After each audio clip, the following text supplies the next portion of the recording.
আসসালামু আলাইকুম, স্বাগত জানাচ্ছি আরটিভির রাতের সংবাদে। আপনাদের সঙ্গে আছি আমি ফারিয়া শারমিন। নির্বাচনে বিএনপিকে জনগণ যে ম্যান্ডেট দিয়েছে তাতে প্রমাণিত বিএনপি জনগণের আস্থা অর্জন করতে সক্ষম হয়েছে বলে জানিয়েছেন প্রধানমন্ত্রী তারেক রহমান।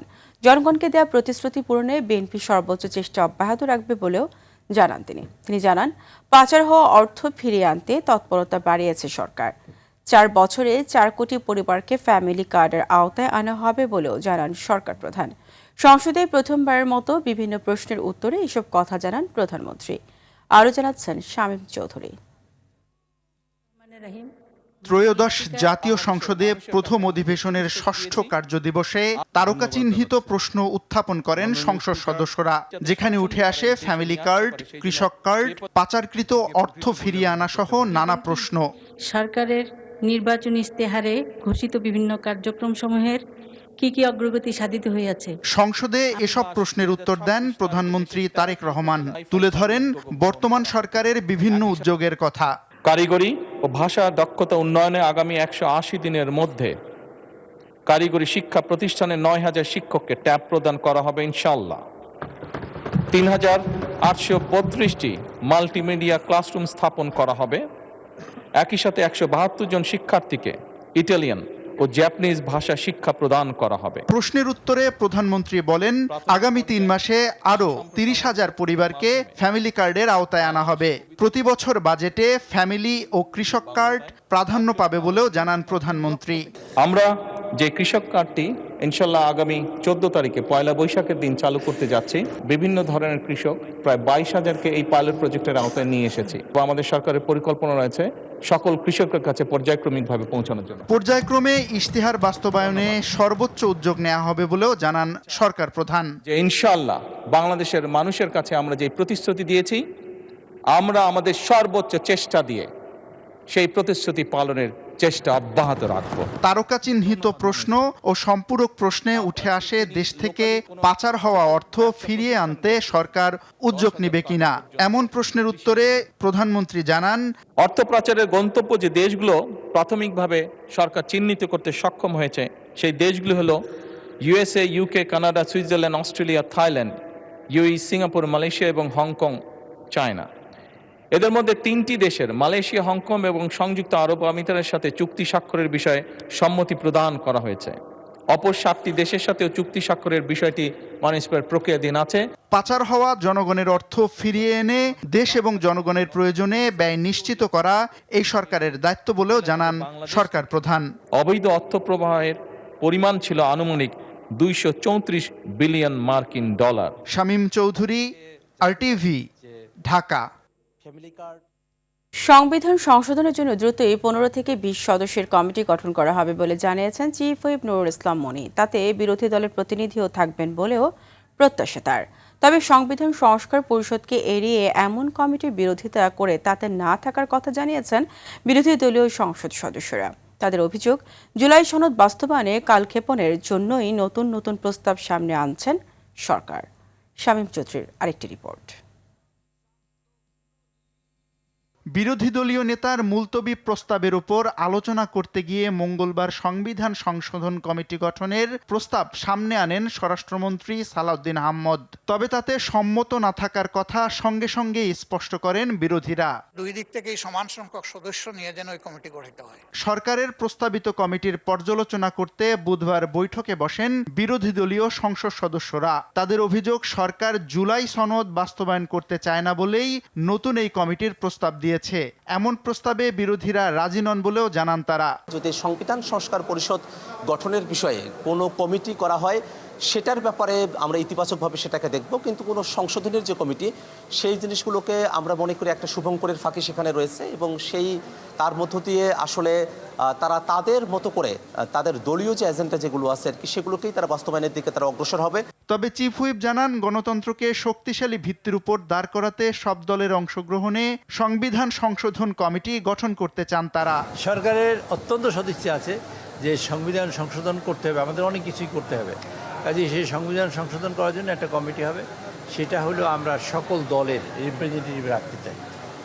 তারপরে আনুপাতিক হারে যার বিরোধী দলের রিপ্রেজেন্টেটিভ যারা থাকে, স্বতন্ত্র মধ্য থেকেও আমরা 11 জনকে রাখতে চাই। রেখে সকলের মতামতকে নিয়ে সংবিধান সংশোধনের জন্য একটা কমিটি আমরা অচিরেই করব। এদিকে সংসদ সদস্যদের দ্রুত আবাসন বরাদ্দে তৃতীয় দিনের মতো বৈঠক করেছে সংসদ কমিটি। শামীম চৌধুরী, RTV, ঢাকা। গণভোট বাস্তবায়নের দাবিতে সংসদের পাশাপাশি রাজপথেও 11 দল সরব থাকবে বলে জানিয়েছেন বিরোধী দলীয় নেতা ডক্টর শফিকুর রহমান। বলেন, দ্রুতই দলগুলোর সাথে কথা বলে সিদ্ধান্ত জানানো হবে কর্মসূচির। বিকেলে জাতীয় সংসদের প্রথম অধিবেশনের ৬ষ্ঠ দিন গণভোট ও জুলাই সনদ বাস্তবায়ন আদেশ ইস্যুতে আলোচনার দাবিতে দেয়া নোটিশের প্রতিকার না পাওয়ায় অধিবেশন থেকে ওয়াকআউট করে বিরোধী দল। পরে সন্ধ্যায় সংসদ ভবনের মিডিয়া সেন্টারে সংবাদ সম্মেলনে নেতা শফিকুর রহমান জানান, জনগণের দেয়া ম্যান্ডেটকে অগ্রাহ্য করার প্রতিবাদে ওয়াকআউট করেছেন বিরোধী দল হিসেবে। এদিকে অধিবেশন শেষে স্বরাষ্ট্রমন্ত্রী সালাউদ্দিন আহমদ বলেন, মুলতবি প্রস্তাবের ওপর বিরোধী দল আলোচনা চেয়েছে, সেটিও হয়েছে। রাজপথে যে কেউ যেতে পারে, তবে এই বিষয়ের উপর রাজপথে যাওয়ার মতো কোনো পরিস্থিতি সৃষ্টি হয়নি। আলোচিত হয়েছে, এটা কোনো সিদ্ধান্ত প্রস্তাব নয়। রাজপথে যে কোনো রাজনৈতিক দল যে কোনো দাবি নিয়ে রাজপথে যেতে পারে, সে ডেমোক্রেটিক রাইট, কালচার, যাবে। যেহেতু হাউসের ভিতরে জনগণের এই অভিপ্রায়ের বিষয়টা সেইভাবে সম্মানিত এবং গৃহীত হলো না, আমাদের জন্য এখন পথ একটাই, আবার আমাদেরকে জনগণের কাছে ফিরে যেতে হবে। যেই জনগণ আমাদেরকে এই রায় দিয়েছিল, আমরা এখন সেই জনগণের কাছেই ফিরে যাব ইনশাআল্লাহ।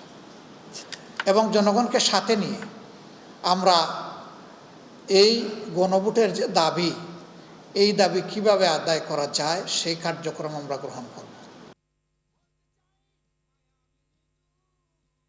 এবার অন্যান্য প্রসঙ্গ। হাম আক্রান্ত হয়ে গেল মাসেই মারা গেছে 32 শিশু। রাজধানী ঢাকা ছাড়াও রাজশাহী, ময়মনসিংহ সব বিভিন্ন জেলায় এই রোগ ছড়িয়েছে।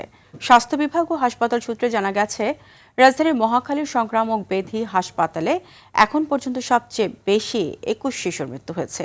এর বাইরে বাংলাদেশ শিশু হাসপাতাল ও ইনস্টিটিউটে 6 জন, ময়মনসিংহ মেডিকেল কলেজ হাসপাতালে 5 জন ছাড়াও বিভিন্ন জেলায় এখন মোট মৃতের সংখ্যা 46 বা তারও বেশি হতে পারে বলে ধারণা করা হচ্ছে।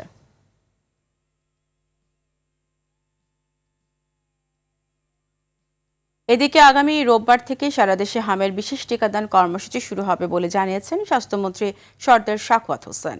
পর্যায়ক্রমে 6 মাস থেকে 10 বছর বয়সী বাচ্চাদের এই হামের টিকার আওতায় আনা হবে বলে জানান তিনি। সচিবালয়ে জরুরি সংবাদ সম্মেলনে এইসব কথা বলেন তিনি। স্বাস্থ্যমন্ত্রী বলেন, হামের পাশাপাশি এপিআইয়ের অন্য টিকা কার্যক্রমও চলবে। বিস্তারিত বিল্লাল হোসেনের রিপোর্টে। গেল কয়েক সপ্তাহ ধরে রাজধানী সহ সারা দেশে বেড়েই চলছে হামের প্রাদুর্ভাব। ফলে সরকারি বেসরকারি হাসপাতালে বাড়ছে রোগীর সংখ্যা। দ্রুত এই সংকট মোকাবেলার জন্য এরই মধ্যে বড় ধরনের উদ্যোগ নিয়েছে সরকার। এ অবস্থায় হাম নিয়ন্ত্রণে বিশেষ টিকাদান কর্মসূচির কথা জানালেন স্বাস্থ্যমন্ত্রী। বলেন, 5 এপ্রিল থেকে 6 মাস থেকে 10 বছর বয়সী শিশুদের দেয়া হবে টিকা। 6 মাস থেকে 10 বছর পর্যন্ত বয়স গ্রুপটাকে আমরা কভার করব। রবিবার থেকে আমরা ফিল্ড লেভেলে ভ্যাকসিন পুশ করা ইনশাল্লাহ শুরু করব। এই ভ্যাকসিন কতদিন চলবে? যতদিন চলে ভ্যাকসিনেশনের ততদিন চলবে। এক জায়গায় হতে পারে ওই দিন বেবিরা অ্যাকুমিডেট হবে না, এখানে টাইম একদিন বেশি লাগতে পারে। এইভাবে আমরা টোটাল জেনারেশনটাকে কভার করার জন্য যেই কয়দিন লাগবে ওই কয়দিন আমরা করব। স্বাস্থ্যমন্ত্রী বলেন, সহায়তা প্রদানকারী সংস্থা গ্যাভির কাছ থেকে ধার নিয়ে 21.9 মিলিয়ন হামের টিকা দেয়া হবে। আমরা গ্যাভি থেকে এটা ধার নিচ্ছি, আমরা ওদেরকে রিপ্লেনিশ করব। হ্যাঁ, আমাদের যেটা আমরা কিনতে যাচ্ছি ইউনিসেফের কাছ থেকে টাকার পয়সা আমরা সব করে ফেলেছি, সেইটা দিয়ে ওদেরকে রিপ্লেস করব। রুটিন যেটা ওইটা কন্টিনিউয়াস থাকবে, চলমান থাকবে, এইটা চলমান থাকবে। আমাদের টোটাল কথাটা হলো, আমরা অতীতের গভর্নমেন্টের মতন এটাকে কোনো গ্যাপ সৃষ্টি করব না। বর্তমানে হাম মোকাবেলায় পর্যাপ্ত ভেন্টিলেটর প্রস্তুত রয়েছে জানিয়ে বলেন, টিকা কার্যক্রম সম্পন্ন করতে বাতিল করা হয়েছে সব স্বাস্থ্যকর্মীর ছুটি বাতিল করা হয়েছে, যাতে করে নন স্টপ আমরা ভ্যাকসিন চালু করে দিতে পারি। বিল্লাল হোসেন, RTV, ঢাকা। এপ্রিল মাসের জন্য জ্বালানি তেলের দাম অপরিবর্তিত রাখার সিদ্ধান্ত নিয়েছে সরকার। আছে পর্যাপ্ত মজুতও। তারপরও রাজধানী জুড়ে পেট্রোল পাম্পগুলোতে দেখা দিয়েছে তেলের কৃত্রিম সংকট। কোথাও সীমিত সরবরাহ থাকলেও অধিকাংশ পাম্পে দীর্ঘ লাইনে দাঁড়িয়ে থেকেও তেল পাচ্ছে না চালকরা। এতে চরম ভোগান্তিতে পড়েছেন পরিবহন সংশ্লিষ্টরা। অনেকেই ঘন্টার পর ঘন্টা অপেক্ষা করেও খালি হাতে ফিরছেন। তবে পাম্প মালিকদের দাবি, তেলের কোনো ঘাটতি নেই, বরং অতিরিক্ত চাহিদা ও প্রয়োজনের চেয়ে বেশি মজুদের প্রবণতার কারণেই এই পরিস্থিতি তৈরি হয়েছে।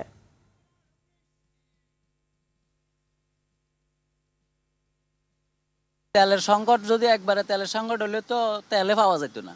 আমার প্রয়োজনের তাগিদে যতটুকু চালানো দরকার অতটুকুর জন্য তেল নিতে আসছি। রাত 11টায় রেলগেটের থেকে গাড়ির লাইনে দাঁড়াইছি, সারা রাত প্রস্রাব করার জায়গা নাই, বাথরুমের জায়গা নেই, আমরা ভয়ে পানিটা পর্যন্ত খাচ্ছি না, কিন্তু তেল পাবো কিনা এখনো এই চিন্তায় আছি। নর্মাল সময় যে পরিমাণ আমাদের চাহিদা ছিল বা সেই পরিমাণ এখনও পাচ্ছি, কিন্তু ব্যাপার হচ্ছে কি, আগে হয়তো যে মোটরসাইকেল 150, 200, 300 টাকা তেল নিত, কিন্তু এখন যাই দেখেন কোনো লোক ট্যাঙ্কি ফুল ছাড়া বলে কেন, সবাই ট্যাঙ্কি ফুল ট্যাঙ্কি। এদিকে কুড়িগ্রামে চাহিদার চেয়ে তেল সরবরাহ কম থাকায় ঘন্টার পর ঘন্টা লাইনে দাঁড়িয়েও অনেকে ফিরছেন খালি হাতে। দীর্ঘ লাইনে দাঁড়িয়েও চাহিদা মতো তেল পাচ্ছেন না বাগেরহাটের মানুষ।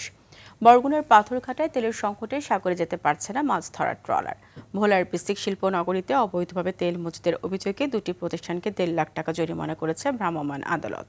নারায়ণগঞ্জের সিদ্ধিরগঞ্জে 9,100 লিটার ডিজেল সহ আটক এক ব্যক্তিকে 2 মাসের কারাদণ্ড ও নগদ 6,000 টাকা অর্থদণ্ড দেওয়া হয়েছে।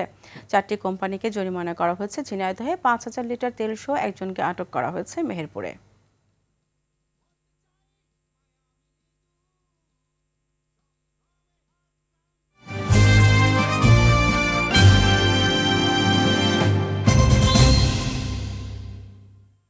ন্যাশনাল লাইফ ইন্স্যুরেন্স আন্তর্জাতিক সংবাদ।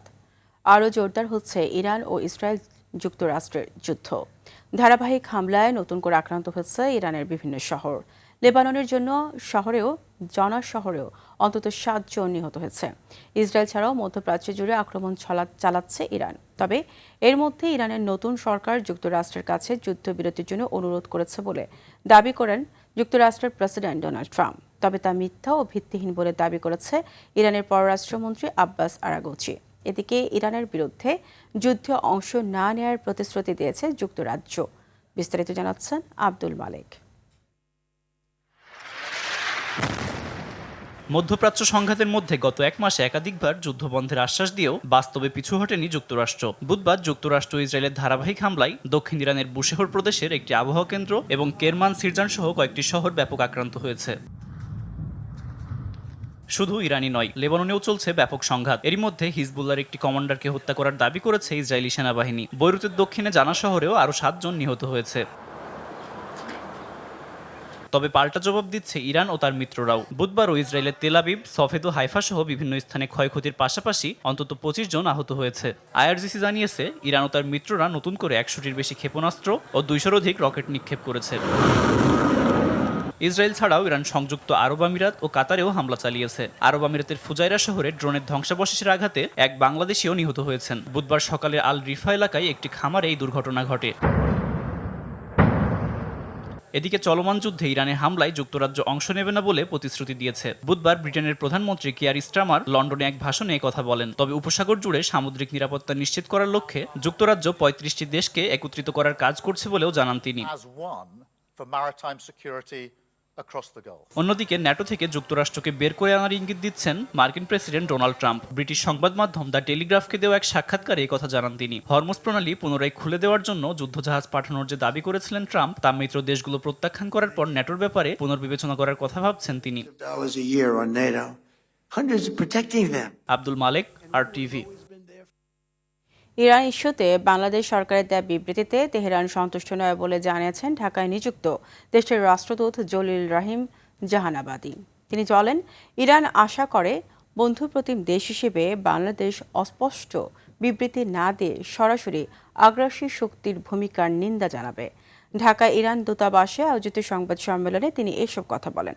রাষ্ট্রদূত বলেন, স্পেন সহ অনেক ইউরোপীয় দেশ, এমনকি খোদ আমেরিকার ভেতরেও সাধারণ মানুষ ও কর্মকর্তারা এই যুদ্ধের নিন্দা জানাচ্ছেন।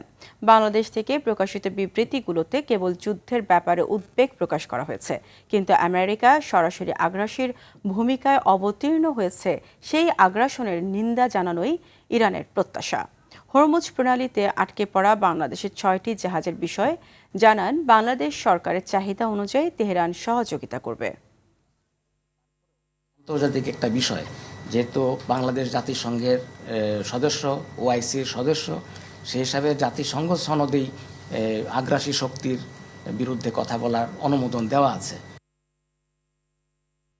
মৌলভীবাজারের কুলাউড়া উপজেলার গর্তের পানিতে ডুবে 3 শিশুর মৃত্যু হয়েছে। উপজেলার কমধারা ইউনিয়নের মধ্যে পটিগুলি গ্রামে এই ঘটনা ঘটে। নিহত শিশুদের পরিবার জানায়, বাড়ির পাশে বৃষ্টির পানি জমায় একটি গর্তে বল খেলতে গিয়ে ডুবে যায় শিশুরা। খবর পেয়ে তাদের উদ্ধার করে স্থানীয় পল্লী চিকিৎসকের চেম্বারে নিয়ে যান স্বজনরা। পরীক্ষা নিরীক্ষা করে তাদের সবাইকে মৃত ঘোষণা করেন চিকিৎসক। এই ঘটনায় এলাকায় শোকের ছায়া নেমে এসেছে।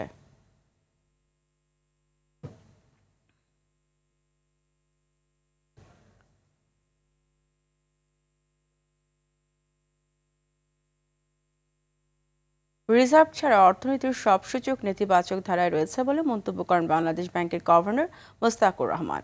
বিভিন্ন টেলিভিশনের সিনিয়র অর্থনৈতিক সাংবাদিকদের সাথে মতবিনিময়ে এই মন্তব্য করেন তিনি। এরই মধ্যে মধ্যপ্রাচ্যে যুদ্ধের কারণে অবস্থা আরও কঠিন হয়েছে বলে মনে করেন কেন্দ্রীয় ব্যাংকের গভর্নর। এই সময় চলমান পরিস্থিতি মোকাবেলায় সিনিয়র সাংবাদিকদের দেওয়া পরামর্শ নেন মোস্তাকুর রহমান। বর্তমান সরকারের নেয়া ফ্যামিলি কার্ড সহ সামাজিক খাতের নানা কর্মসূচির মাধ্যমে দরিদ্রতা কমে আসবে বলে মনে করেন গভর্নর। বন্ধ থাকা কারখানা চালু করতে নীতি সহায়তার কথাও বলেন তিনি। আমাদের ম্যাক্রো ইকোনমিক লো লেভেল ইকুইলিব্রিয়ামে আছি। এমপ্লয়মেন্ট ডিগ্রোথ হচ্ছে, আমাদের ইনভেস্টমেন্ট ডিগ্রোথ হচ্ছে, আমাদের রেভিনিউ কালেকশন ডিগ্রোথ হচ্ছে। সো এর সাথে নতুন করে যুক্ত হয়েছে মিডল ইস্ট ক্রাইসিস। রাজধানীর গুলশানে এক শিল্পপতির ফ্ল্যাটে দখলের সময় তার স্ত্রী সন্তানদের মারধর, ভাঙচুর ও লুটপাটের অভিযোগে চট্টগ্রাম 6 আসনের সংসদ সদস্য গিয়াসউদ্দিন কাদের চৌধুরীর 2 ছেলে সহ 4 জনের জামিন বাতিল করে গ্রেপ্তারি পরোয়ানা জারি করেছেন আদালত। বুধবার ঢাকার অতিরিক্ত চিফ মেট্রোপলিটন ম্যাজিস্ট্রেট মোহাম্মদ শেফাতুল্লাহর আদালত বাদীপক্ষের আবেদনের প্রেক্ষিতে এই আদেশ দেন। বাদীপক্ষের আইনজীবী জাকির হোসেন জুয়েল বলেন, আসামিরা ধার্য তারিখ পর্যন্ত জামিনে ছিলেন। মামলার ধার্য তারিখে 15 আসামির মধ্যে 9 জন আদালতে হাজিরা দেন। অপর 4 আসামির জামিন বাতিলের আবেদন করলে জামিন বাতিল করে গ্রেপ্তারি পরোয়ানা জারি করেন আদালত।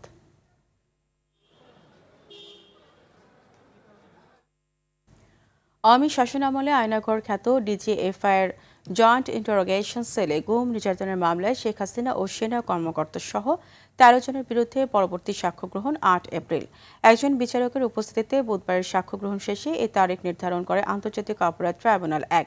পরে একই ট্রাইব্যুনালে জুলাই আন্দোলনে ইন্টারনেট বন্ধ করে হত্যার নির্দেশ সহ 3 অভিযোগে হাসিনা পুত্র সজীব ওয়াজেদ জয় ও সাবেক আইসিটি প্রতিমন্ত্রী জুনায়েদ আহমেদ পলকের বিরুদ্ধে সাক্ষ্য নেওয়া হয়।